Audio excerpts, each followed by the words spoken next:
Bonjour à tous, nous sommes à Jérusalem. Ici, le Purim n'est pas comme en France ou dans tous les autres pays où le Purim va être vendredi.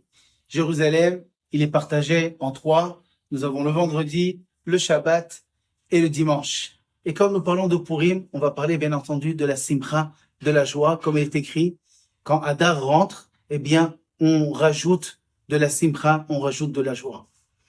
Nous avons un Yeharot Vash, Rabbi Nathan Eibeshitz, qui a écrit dans son livre Drush Aleph une chose très importante et très intéressante à savoir.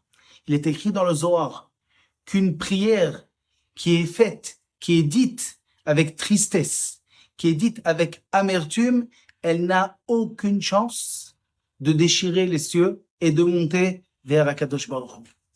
Aucune chance. Il faut faire une prière avec joie. Sans joie, ça n'a pas de chance de monter.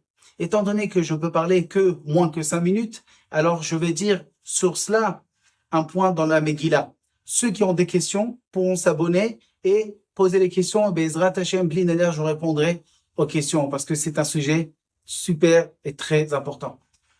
Dans la Megillah, il est raconté après que Achashverosh et Haman ont décidé d'anéantir le peuple d'Israël.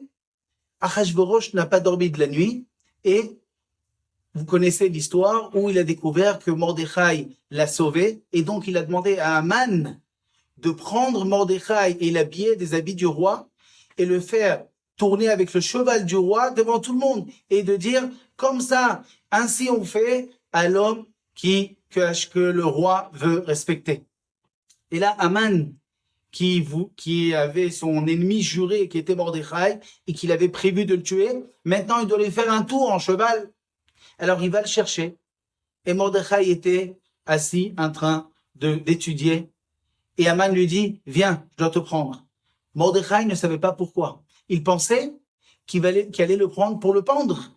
Alors il a dit, laisse-moi s'il te plaît prier avant de partir. Et Haman le laisse.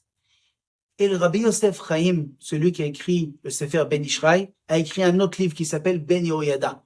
Et là-bas, il pose la question, pourquoi Haman a attendu et a laissé Mordechai prier au lieu de lui dire, non, t'inquiète pas, c'est pas pour te pendre que je te prends, mais au contraire, pour te rendre de l'honneur. Il lui a pas dit ça, il a attendu sagement et avec patience que Mordechai termine de prier.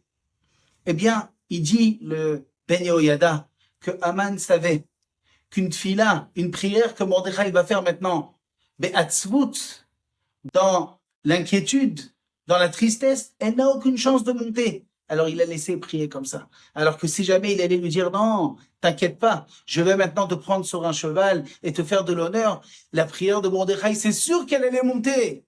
Et ça, Haman le savait. C'est ça Amalek, c'est ça Haman. Ils veulent absolument que le peuple d'Israël soit dans la tristesse. Et nous, si nous voulons gagner tous nos ennemis, on doit savoir, avec la joie, avec la simcha, toutes nos filotes sont acceptées, et avec ça, on va battre tous nos ennemis. Amen, Keni Ratson. Purim Sameach.